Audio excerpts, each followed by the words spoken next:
ತೇಕಲವಟ್ಟಿ ಗ್ರಾಮಕ್ಕೆ ಇಂದು ಕೇಂದ್ರ ಸರ್ಕಾರದ ವಿಕಸಿತ ಸಂಕಲ್ಪ ಯಾತ್ರೆ ಆಗಮಿಸಿದೆ. ಇನ್ನು ಕೇಂದ್ರ ಸರ್ಕಾರವು ಹಲವು ಜನಪ್ರಿಯ ಯೋಜನೆಗಳನ್ನು ಅರ್ಹ ಫಲಾನುಭವಿಗಳಿಗೆ ತಲುಪಿಸುವ ಉದ್ದೇಶದಿಂದ ವಿಕಸಿತ ಭಾರತ ಸಂಕಲ್ಪ ಅಭಿಯಾನ ಯಾತ್ರೆಗೆ ಚಾಲನೆ ನೀಡಿದ್ದು, ಈ ಯಾತ್ರೆ ಇಂದು ಹೊಳಲ್ಕೆರೆ ತಾಲೂಕಿನ ತೇಕಲವಟ್ಟಿ ಗ್ರಾಮ ಪಂಚಾಯತ್ ಆವರಣದಲ್ಲಿ ಯಶಸ್ವಿಯಾಗಿ ಜರುಗಿದೆ.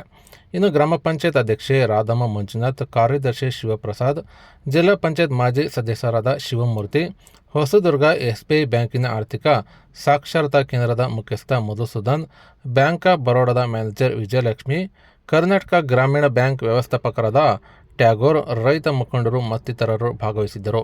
ಇನ್ನು 2024ರ ವೇಳೆಗೆ ಭಾರತವನ್ನು ಅಭಿವೃದ್ಧಿ ಹೊಂದಿದ ರಾಷ್ಟ್ರವನ್ನಾಗಿ ಮಾಡುತ್ತೇವೆ ಎಂಬುದಾಗಿ ಪ್ರತಿಜ್ಞಾ ವಿಧಿಯನ್ನು ಬೋಧಿಸಲಾಯಿತು.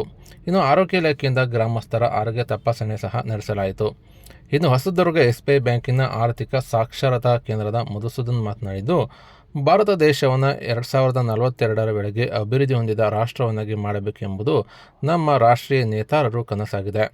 ಈ ಬಗ್ಗೆ ಪ್ರತಿ ಗ್ರಾಮದಲ್ಲೂ ಜಾಗೃತಿ ಮೂಡಿಸುವ ಹಿನ್ನೆಲೆ ಈ ಒಂದು ಯಾತ್ರೆ ನಡೆಸಲಾಗುತ್ತಿದೆ ಎಂದು ಅವರು ತಿಳಿಸಿದರು. ಹಾಗಾಗಿ ಈ ನಾನು ಕೆಲವೊಂದು ವಿಷಯ ನಿಮಗೆ ಅರ್ಥ ಆಗೋದು ಬಹಳಷ್ಟು ಜನಕ್ಕೆ ಗೊತ್ತಿಲ್ಲ. ಅದಕ್ಕೆ ಆ ಯೋಜನೆ ಹೆಸರು ಕಿಸಾನ್ ಸಮ್ಮಾನ್ ಯೋಜನೆ. ಅಂದರೆ ಕಿಸಾನ್ ಅಂದರೆ ರೈತರು, ಸಮ್ಮಾನ ಅಂದರೆ ಗೌರವ ಮಾಹಿತಿ ಕೊಡ್ತಾ ಇದೆ. ಹಾಗಾಗಿ ಆಯುಷ್ಮಾನ್ ಯೋಜನೆ ಮಾಡಿದೆ. ಯಾಕೆಂದರೆ ನಮಗೆಲ್ಲ ಹೆಲ್ತ್ ಕಾರ್ಡ್ ಬೇಕು, ಇನ್ಶೂರೆನ್ಸು, ಟೆಸ್ಟು. ಅದಕ್ಕಾಗಿ ಮನೆ ಒಳಗೆ ಇನ್ನೂ ಸೌದೆ ತೆಗೆದು ಅಡುಗೆ ಮಾಡ್ತಾ ಇದ್ವಿ. ಕರೆಕ್ಟಲ್ಲ?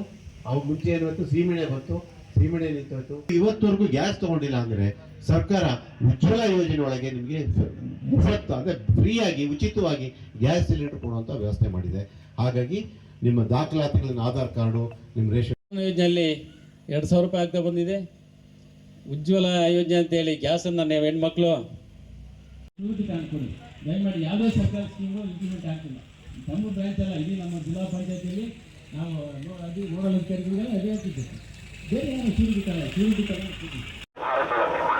ಯಶಸ್ವಿ ಪ್ರಧಾನಮಂತ್ರಿ ಶ್ರೀ ನರೇಂದ್ರ ಮೋದಿ ಅವರ ನಾಯಕತ್ವದಲ್ಲಿ ಮುಂದುವರಿಯುತ್ತಿದೆ. ಗೌರವಶಾಲಿ ಸಾಂಸ್ಕೃತಿಕ ಪರಂಪರೆಯ ಭೂಮಿಯಾದ ಕರ್ನಾಟಕವು ಆರ್ಥಿಕ ಪ್ರಗತಿಯತ್ತ ಮುನ್ನಡೆದಿದೆ.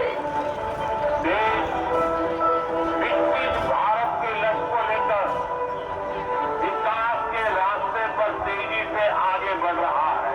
विकास की ये यात्रा बहुआयामी है. इसमें सामान्य मानवी के जीवन से जुड़ी जरूरतों की चिंता भी शामिल है. इसमें सबसे बेहतर आधुनिक इंफ्रास्ट्रक्चर का निर्माण भी शामिल है. ರೈತರಿಗಾಗಿ ಸಂಕಲ್ಪವಿತ್ತು. ಇಂದು 58 ಲಕ್ಷಕ್ಕೂ ಹೆಚ್ಚು ರೈತರು ಬೀಜದಿಂದ ಆರಂಭಿಸಿ ಮಾರುಕಟ್ಟೆಯವರೆಗೆ ಅನೇಕ ಯೋಜನೆಗಳ ಉಡುಗೊರೆಯನ್ನು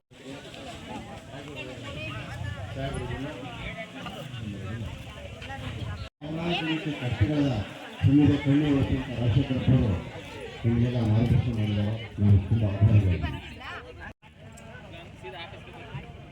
ಹಾಗಾಗಿ ಬಹಳಷ್ಟು ಜನ ಮನೆಗೆ ಎತ್ತುವುದಿಲ್ಲ, ಎಲ್ಲ ಟ್ರ್ಯಾಕ್ಟರ್ ಇರ್ತಾರಲ್ಲ.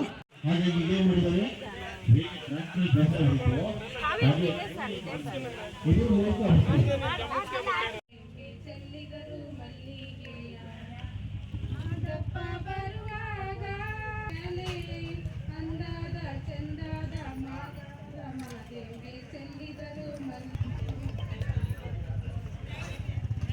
ಈಗ ಪ್ರತಿಜ್ಞಾ ಕಾರ್ಯಕ್ರಮ